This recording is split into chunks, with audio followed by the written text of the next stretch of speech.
Loeto la mengwaga e le 12 e setse e simolotse go barutwana bano.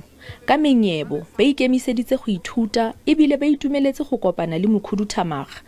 Lefapha le tlhomamisitse gore tsotlhe di ne di apere tshiamo mo letsatsing lwa ntlha, fela kwa Garib, stationary se ne se sa fitlha kwa dikolong dingwe. Batsadi le bone ba tsositse matshwenyego a bone kwa Dr. Block mabapi le puo ya Afrikaans kwa sekolong seo.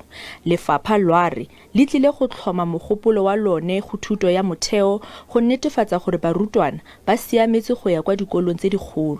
Dibuka tsa go ngolla stationary di fihlile ke plekena tse pedi tse tharonyana go Garib mo fumanang e le hore ha ba se di fumane ka ofela empa he re na le commitment ya hore ha beke na e fela tle be di tswile ka ofela.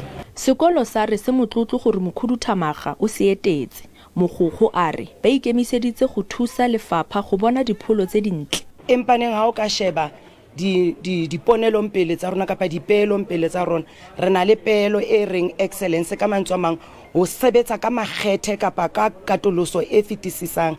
Re tsepamisitse maikutlo a rona mo. Barutwana ba ba kana ka dikete di le 30 ba simolotse mophato wa borobedi.